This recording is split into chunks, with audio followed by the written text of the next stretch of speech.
Well, in this first workshop, I'm going to show how to build a model of a financial system using what we call godly tables in Minsky.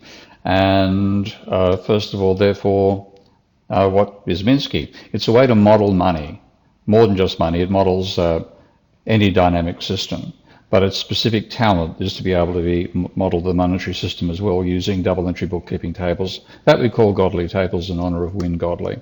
So you can download it from SourceForge on that link. It's open source, it's free. It'll run on Macintoshes, on Windows PCs, and Linux. So as usual, there are problems with Linux distributions. I think we've got 2 distributions native, and otherwise you've got to do your own compiling and so on. And installing it for those with Windows and PC should take about a minute or so. The manuals, such as they are on my Prof. Steve Keen website. I've got a short manual, which is a quick how-to guide, and then a long one, which is a bit of a companion to my last book, The New Economics and Manifesto, and it's a bit of a rant on economics as well as a manual about how to use Minsky. The best thing you can do to learn Minsky is to sign up to Tyrone Keynes' YouTube channel. Ty is somebody who came out of the blue as a maestro of using Minsky with a strong background in system dynamics in general. And he puts together an excellent range of YouTube videos that I highly recommend you watching if you want to get into modeling. And takes a lot more patience and much more time than I do putting a model together. And makes the model look better on top of that too. Right, so what I wanted to show now is how we can use Minsky to model the accounting of a mixed fiat credit economy, the economy in which we actually live. And as I said, Minsky is system dynamics program, and they build dynamic and non-equilibrium models of the system. Yes, you can find out where the equilibrium is, but you don't have to think you live there. So much, much more general than the nonsense that neoclassicals lock themselves into all the time. Its unique feature is what we call a godly table, and that uses the accountant's method of double entry bookkeeping as a way of making sure that your model of a financial flow is valid. And the basic concept is effectively you go from sender to recipient, record both the sender's and the recipient's view of each transaction on each line in a table. And the same thing therefore applies at the aggregate that applies at the individual. We're looking just at financial assets here. Minsky can model non-financial assets as well, which differ in that they're an asset to the owner but a liability to no one. Financial assets are an asset to you and a liability to somebody else. If you add the two together, you get 0. And that applies both at the individual transaction level and the aggregate. So in the aggregate, assets minus liabilities minus equity equals 0. In each transaction, the same applies. And you'll see how that lets us understand what's going on in money creation when we model something in Minsky. So assets minus liabilities minus equity equals 0 is an essential, effectively, it's a conservation law for monetary modeling. And we've built godly tables that they guarantee that that's correct. Well, not so much guarantee, but if you make an error, they'll show you. So let's just start building the structure of a model of financial flows in Minsky, and that's going to be the next lecture. So I was going to pop over here. This is actually the previous interface for Minsky. We now have an interface using what's called JavaScript, which looks much more like a standard Windows program. This is the one running on TCL/TK, which looks a bit old-fashioned, people tell me. The reason is that we've now got a commercial program coming called Ravel, which we hope to release in the next 3 to 6 months. And that sits on top of Minsky. And at the moment, they can't coexist on the same computer, so if you install Ravel, it overwrites Minsky. But if you do the load Minsky from SourceForge, you'll get the more modern-looking JavaScript system. Okay, let's go through the bits and pieces. So typical story, there's this menu along the top, file handling, editing controls, bookmarks which help organize where you are on the enormous canvas that Minsky uses, inserting all the various elements that you can also do using the widget bar down below, which most people tend to use. But that's menu access to all the various functions the program provides. Options controls things like whether you see values in godly tables or not. For the moment, I'll turn that off because I'm not going to be doing any modeling here. Whether you use the accountant's debit or credit or Minsky's preferred plus and minus, etc. I'll leave the rest aren't important. You can check those out for yourselves. Okay, so that's the menu. Then you have the simulation control. This will reset the system at a particular value. This is for recording the actual building of a model, so don't worry about that. Going forward through a simulation, stopping it and stepping through a simulation, how fast it occurs, zooming out, zooming in, and getting a full screen view. And then tabs. So we're going to be using the wiring tab here and the Godly tab. They're different views of how you build a model. And this is the toolkit along here. So that's to load data. That's to build a Ravel, which I've said is not actually in the open source version. Insert a graph, spreadsheet, and over here we get insert fundamental constants, binary mathematical operations, unary operations, summation, logical switch, a function, etc., etc. I'll get to those in future workshops, but this is the one we want to look at, the Godly table. So if you click once on the icon, you'll then see a Godly table turns up in the corner over there. It becomes attached to your mouse. Click and place it on the screen, and you've now done your first step towards building a Minsky model. When you are over it, you'll see these things which are handles to resize, but don't worry about those. We use the right-click menu a huge amount in the program. And I'm just going to use, first of all, to turn off this little ticked item here called display variables. I've got to do that in every table right now, unfortunately. We're going to change that from being default to not being default. But that's getting rid of a rather annoying, not quite redundant feature, but no longer necessary feature. And then I'm going to give this a title and call this the banking sector. By the way, this is going to be a workshop, so I hope whoever's watching this has got Minsky loaded and is following me along. In fact, I might put a pause in the video earlier on to get people to actually go and do that. Okay, so there's the banking sector. Now to edit it, you right-click, pardon me, and click on Open Godly Table. And that's where you'll see your assets minus liabilities minus equity view of the economy from the perspective of one particular agent in the economy. So I'll make the window a bit larger, leave more text there.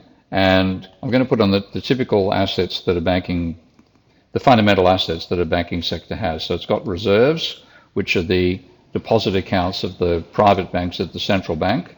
They have bonds, which they've bought from the treasury or central bank, and that's bonds underscored B because they're going to have banks and the central bank and the private sector also owning bonds. And then loans. And that's the exclusive province of the banking sector, the capacity to make loans, which also create liabilities. So that's the beginning there. If I was going to write a complicated model with workers and capitalists and firms and et cetera, all separated out, I'd put in several deposit accounts, but I'm just going to use deposits period there. And I'm going to then have equity. I must have clicked the mouse keyboard wrong. Okay, there. Equity subscript B for banks, because that's going to become very important in a moment. We look at the whole model. So say it has reserves of 100. This is just totally made up numbers, obviously. Bonds of 200. Let's keep on going. Loans of 300, and then say deposits of 500, and the bank has equity of 100.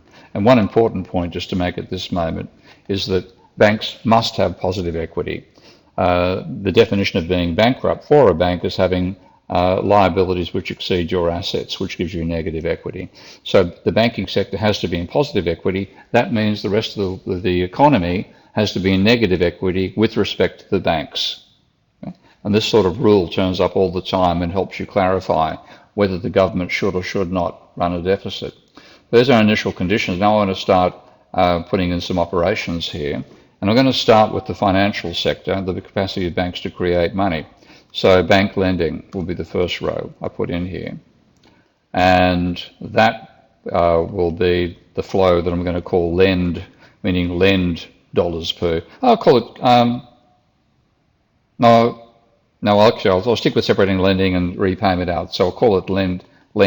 So lend is a flow of dollars per year, $1 trillion per year, billion pounds, whatever. And that then turns up when the bank lends you money, it puts that money in your deposit account. Now, Minsky is currently saying, well, you haven't balanced this. You've got to have another balancing entry. And that is going to be, just as a positive increase, which is the liability of the banking sector, the assets have increased, the loans have gone up by precisely the same amount. So that's our balancing there. That's then you say have interest payments. They're going to go from the deposit accounts of the public. I'll just go. The underscore key, by the way, tells Minsky to subscript the next character. So that's interest on loans, and that increases the short-term equity of the banking sector. This is money the banks can then use to spend themselves. So that's interest payments. Then you have debt repayment. That is going to be money that is taken out of the, I'll just call it repay actually, taken out of the deposit accounts. And what it effectively is saying, I'll let you reduce my deposit account if you match me in reducing my debt. That's what's going on there. It's not actually a transfer, but that's what's going on.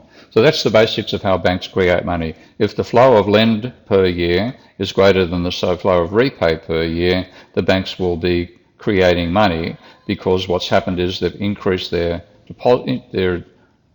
deposits, and fundamentally the deposit of the banking sector is the money supply. All right, so that's the just looking at the banking sector's view and what the banking sector itself does. But the banking sector is also the conduit by which the federal government interacts with us for both government spending and taxation. So I'll call this government spending, and that means that spend, I call this spend underscore G for government. Spend dollars per year turns up in your deposit accounts. When the government spends, that's what it does. It puts money in your deposit accounts. Now, how does it balance? Well, it doesn't increase the debt you owe, and that's extremely important.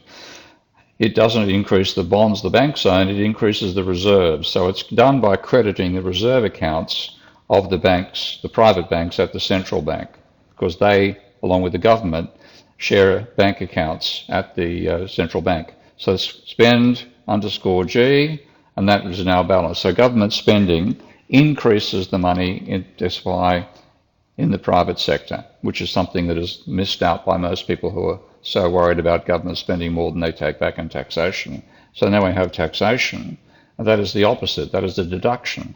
So tax is taken out of your deposit account, and it's also taken out of the reserve accounts of the banking sector. So important point there is that, as you can see, if government spending exceeds taxation, that creates deposits, which are money you and I use for spending. It equally creates reserves, which are funds that the banks cannot use for spending, but they can use for other activities. What banks can actually do with their assets is limited by the legislation that lets you become a bank. So you can't go out and do the wild sort of speculation we see in the non-bank financial sector. So they're largely limited to buying government bonds. There's other things they can buy, but it's quite limited and quite tight. So fundamentally, these are funds. So money is something you can spend whatever you want to spend it on. Okay? Funds, money which those funds are things which have been allocated that enable you to buy specific things, but not others. So what can you buy? If the government's created reserves for you, what can you spend them on? The answer is you can spend them on treasury bonds. Now, a point that confuses a lot of people is that what the government does on a regular basis is sell bonds. And to most people, that looks like the government borrowing money. In other words, it didn't do the bond sales, it couldn't do the spending. The opposite is the case. I'll go back to the ab initio issue. When a fiat currency first comes into existence, so it's a military conflict or whatever else, or like the greenback and the formation of the American currency and so on. When that's done and you've got a currency, you simply can't borrow your own notes from the people you haven't spent it on yet. So the initial creation has to come from the government side. Then when you look at the dynamics, and I'll go through this in a subsequent model when I actually do simulate this system, the actions of the government in running a deficit maintain a positive level of reserves for the banking sector. And that is what enables them to do this spending. Because again, we're seeing this not quite in continuous time, but the government is doing these bond issues very regularly, bond sales very regularly, and the flow that is involved in that difference never or very, very rarely drives this into negative. When it does, there are mechanisms to cover it on a daily basis and so on. Most of the time, nowhere near it, and at the moment, with the huge amount of reserves that banks currently have, absolutely, totally out of the question, because the amount of reserves, for example, in the Canadian data, which I had to look at for reasons of taking on somebody who thought they knew what they were talking about in banking and didn't. Looking at that, the reserves are equivalent to 2 years of the government's deficit at the moment. So this is to be balanced on a virtually a weekly basis, maybe even faster. So 1/52nd of the total government deficit will be covered by bond issues every week, and that is nowhere near enough to turn the amount in the account here, which is in the Canadian case twice the annual deficit, won't even touch it. So this is a mechanism which mops up what's going on with the reserves matching the creation of deposits through government spending. There's not a limitation. It's effectively a requirement for the government to issue those bonds, and that it has no effect on the government's money creation capability. All it does, and you'll see this when I put in the next couple of tables, all it does is make sure that the government's account at the central bank doesn't go negative. That's its role. Now, I've long-winded there, my apologies, but that's a bit of explanation. Now, Treasury bond sales also mean Treasury, so interest on bonds is also necessary. So I've got to include those two. So Treasury bond sales increase the monetary value of bonds held by the private banks. So what I'm showing is bond subscript T superscript B stands sales by bonds by Treasury to banks. Now that means that monetary value goes up. How's it paid for? It comes out of here. So the funds that have been created by the government deficit are then used to purchase the bonds, and the bonds are equal not just to the deficit, but also the deficit plus interest on existing bonds. So let's just now include that. That is credited interest on existing bonds to banks is credited to the reserve accounts of the banks, and that then is another way that the equity of the private banking sector is increased. And the bonds that are issued are equal to spending minus taxation plus interest on existing bonds, and we'll see that when we start modelling the whole system later on. So that's the basics. I could include, I might as well see, because I'm not going to try to model this one. I'll try to model a simpler model later.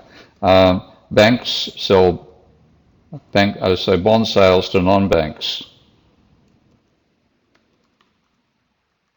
And this is a major part of what banks actually do. And what happens is, if they're going to sell the bonds they've got, then the monetary value of their bonds have to go down. And what I'm showing now with the formatting I've done there, I'll come back inside and click it in a moment, I'm saying bond sales by banks to non-banks. And to get the two characters superscripted up there, I had to type curly brackets around the N and the B. Sorry, the text formatting makes it hard to see, but I'll do it more slowly when I match it on the other side. So that's increased the bonds owned by non-banks. That's been paid for out of the deposit accounts of the non-bank financial institutions who do most of this buying at the private banks. So NNBFI can't have an account at the central bank, therefore it has accounts at the private banks. So what we're doing is they're going to put that account down. I do superscript curly brackets NB, and that's just put in uppercase everything within the curly brackets. So that's bond sales to non-banks. I've now got to include interest on bonds again.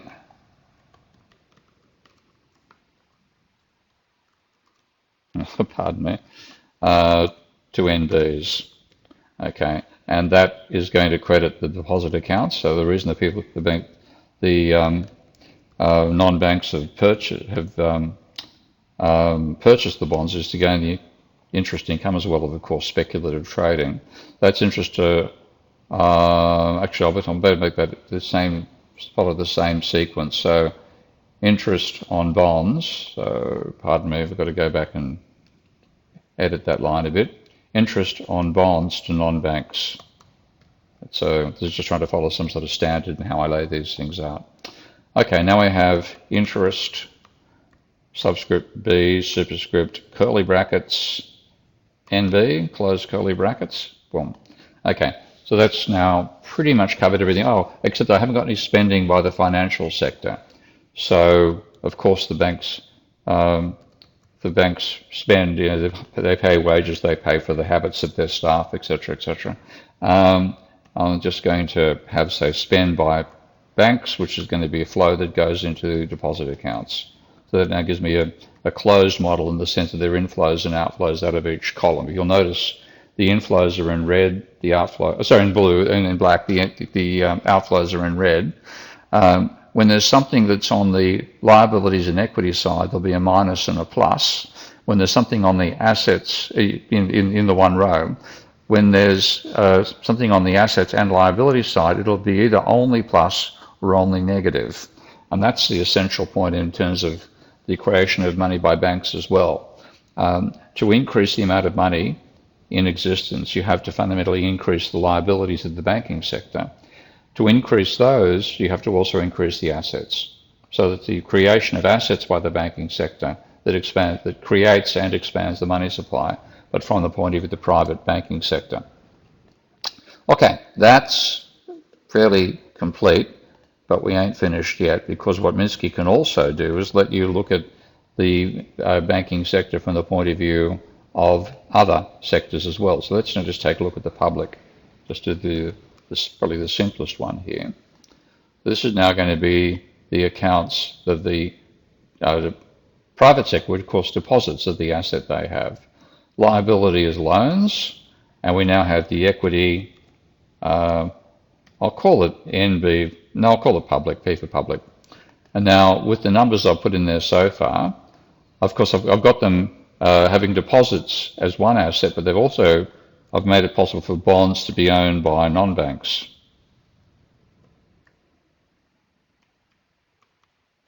So we've got to make space for that. And now if you see what I've got, let's just zoom in a bit. The scroll key zooms in as well as the plus and minus keys up there. I've got bond sales to non-banks. Well, the monetary value of the deposits has gone down, but the monetary value of their bond holdings goes up. So we now do bonds sold by banks to non-banks as a flow. Whoops, and I've made a mistake. I typed a minus key, didn't I? Okay, that's Minsky making sure that I don't make a mistake, so just delete the minus key. And there's the transaction we just added, the sale of bonds by banks to non-banks. So this is the integrated view that Minsky gives you overall. And let's say the current value of those is, say, I'll make it so 400. Okay. So in that case, the deposits of the non-banking public is 500. The bonds holding are 400, loans are 300, equity therefore is 600.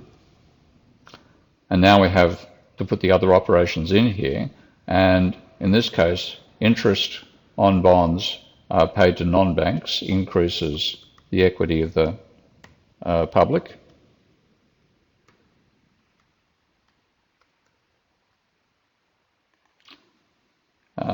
Interest payments to the banks reduce the equity of the public. Government spending, spending by banks increases the equity of the public, the non-bank public. And this is the crucial one for the role of the government. If government spending, whoops, that's G, not B, exceeds taxation, pardon me, minus key there. If government spending exceeds taxation, then the government is creating money for the private sector. It's not borrowing from the private sector, it's creating money for it. And that's, of course, probably the biggest fallacy in economics, which is what MMT people have been screaming about for ages. This just shows the accounting behind that absolutely valid statement. So there we have banking sector and public. Now let's take a look at the central bank. I hope people are keeping up with me here. I might have to, I normally speed up videos when I watch them, but I imagine this one might have to be slowed down for anybody who's trying to reproduce this themselves as we go. Okay, so central bank. And now let's take a look at its godly table. I may well miss a step here, by the way, but Minsky will actually make it obvious to me that I have, so I'm not too worried. So click for assets. No assets which haven't been allocated yet. What about liabilities? Well, we have reserves, bonds as well, but bonds are issued by the Treasury, not issued by the central bank. So reserves are a liability of the banking sector. And now I have realised something I've left out. They have to have bonds that are owned by the central bank, which to include that in here. Then what I have to include on the other godly table, and I'm going to Alt-Tab across to the one for the banking sector. So what I left out of this one was, bond purchases by the central bank. So it's going to make an extra row here, and central bank bond purchase. I didn't want to make it that long, but anyway, stuck with it. Okay, so that is going to reduce the monetary value of the bonds held by the private banks. So this is held by banks to the curly brackets CB, close curly brackets. And that therefore is going to increase the reserves. And that's an important point, by the way, because that's where a large part of reserve creation comes from. Even if the government is trying to run a surplus, it is still having to pay interest payments, and that is a major source for reserve creation, which enables the banks to buy the bonds and means the government never needs to worry about whether there'll be people out there with money who wants it. So long as the interest rate on bonds exceeds the interest rate on reserves, it's a no-brainer for the private banks to do the purchase. But in the opposite direction, when the central bank buys bonds off the private banks, there are other mechanics going on. Now, having done that, we come back to this table, and now we see that fall in the liabilities of the, hang on, where have I got that? That's actually down the bottom here, pardon me. I might move that up to the top since I'm talking about it. So you click on these arrows on the other side, and you move one at a time. So central bond purchases create bonds that are now owned by the central bank. And let's give those a value of, say, 300. Then I can have the equity of the central bank being 200. All right, now we've left out one liability, one very important liability from here, and that's the Treasury. And let's say the Treasury has got initially, say, 50 inside its liabilities. Then the equity of the central bank is actually 150. I'll make it 100, just round numbers, because I'm going to be doing pointing out some mathematics, very simple arithmetic, that make important points at the end of this. So there's the initial conditions, bond sales. Now when the Treasury sells bonds, then it gets funds which are transferred to its Treasury account. And that's the essential, pardon me, again I typed a minus, but I shouldn't have done so. That's the essential inflow. That means the Treasury's account can be kept positive so long as it's greater than the sum of the next four elements. So interest on bonds is going to take money out of the Treasury account and pay it to the banks and go through the reserve accounts to do it. Spending is going to decrease the amount of money in the government's, or the funds in the government's account at the central bank. Interest payments on bonds to non-banks deducts money from the account, and tax increases the amount in the account. So we now have a fairly comprehensive view. Let's just take a look at the whole thing together, just make sure I've got everything worked out. That's using the Godly Tables tab over here. So you click on that tab, you'll now see a nice old mess with all all the tables are superimposed over each other. But you can take a look around and realize that I've left one thing out. I'm wondering, hang on, public, yep, okay, I've left out the Treasury, haven't I? Okay, let's go back, pardon me, getting ahead of myself. So right click, turn off that display of variables thing again. We'll fix it up get rid of that as a default in one of the next betas. Treasury, label it, open their godly table, and now its operations. And this is where we see where money creation actually occurs from the point of view of the government sector. So I think I've mentioned the role of the down arrow. I may have jumped over that. By the way, the reason I'm using headphones here is because my microphone picked up every last tap when I tried to run the last thing. The whole video is ruined by tap, tap, tap every time I time to key because my microphone sits on a stand while I'm traveling. I don't have a boom for it. So that's why I'm wearing these headphones. Okay, so if I haven't said it before, the down arrow says go and look for a liability that hasn't been allocated if you click on the down arrow in assets, or go and look for an asset that has been allocated if you click in the wedge for liability. And then multiple equity color columns are used to match across the non-financial assets, but that's not an issue for this video. So click here and see what assets haven't currently yet, what liabilities elsewhere haven't yet been allocated as assets, and that's just the Treasury's account at the central bank. So click Treasury there, and then all those operations come across. Now what liabilities are yet to be allocated? Bonds owned by the banks. One more column, press the plus key. Bonds owned by the non-banks, another plus key. Bonds owned, down arrow key, plus key followed by wedge. Bonds owned by the central bank. And now you've got almost everything included in there. But one of the most important points is here we're going to have the Treasury, equity of the Treasury. And notice that is negative. And it has to be. Whoops, not quite that negative. Because if to balance the whole system, because one person's asset is another person's liability, every person's assets minus liabilities equals their equity, the sum of all equity ends up being zero. So if the non-government sector is going to be in positive equity, the government has to be in negative equity. That's absolutely essential. So if you believe your goal in life is to drive the equity of the government up to zero, what you're saying is you want to drive the equity of the public down to zero, which I think is the opposite of what particularly Tory members of Parliament might wish to achieve. So the standard belief that everybody has is literally as wrong as the Ptolemaic vision of the universe was. Anybody today who believes that the Earth is the center of the universe and that the planets and moon and stars and suns rotate around it on concentric spheres belongs in a lunatic asylum. Unfortunately, people who believe that the government has to borrow from the public are in Parliament. We have a problem. Okay, let's finish this off. So interest on bonds is a negative for the equity of the government, of the Treasury. So interest payments on bonds to banks reduces the equity of the government. This is where the negativity comes from. Interest on bonds to non-banks, government spending, and taxation makes the equity less negative. But unless that equity is negative, there is no government money creation going on, and the rest of the economy is therefore in, well, zero equity. So if the government actually got itself to have no debt, then matching, and again I'm abstracting from foreign transactions here, this is looking just at a single economy view.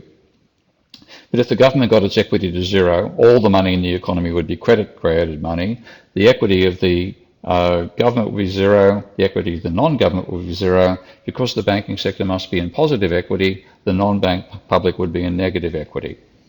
So that is the ambition of people who wish to reduce government debt, is to put the non-bank public into negative equity. Not what I think you're doing. All right. So we now have, I think, a complete view. Let's go take a look at the godly tables. And now we have, I'll put the Treasury over here. And now I can actually, or whatever. It's confusing to how to allow these tables out. So notice the equity of the banking sector is 100. The equity of the public is 600. So the total of the non-government sector is 700. The equity of the central bank is 100. Minus 800 for the Treasury gives you a minus 700. So the equity of the government sector, the negative of that is the equity of the public, the non-government sector. So if you want the non-government sector to be in positive equity, you actually want the government to be in negative equity. You also have, as you can see, the flows cancel out. What changes the equity of the non-bank public is the sum of interest on bonds plus spending minus taxation. So the bigger that gap is, the more equity the public are in with regard to the government. So all those worries about bankrupting yourself, because you can't do that. You can overinflate yourself, but you can't bankrupt yourself by creating government money. In fact, if you don't create enough government money, you're likely to see the private sector going crazy on borrowing to get money to speculate and gamble on the value of financial assets. So what is seen as responsible finance would be like a Tolmec version of responsible rocketry. Okay? Doesn't happen. You have to see this from the point of view of an integrated view of the entire financial sector, and then what you think you've understood by looking at the government, you will see is completely wrong. Okay, that's what Minsky can teach you without doing the modeling. So what I'll do in the next workshop with a simpler model, and just to show the role of banks in money creation and what the macroeconomic impact is, I'll just use a much simpler model than that to do it.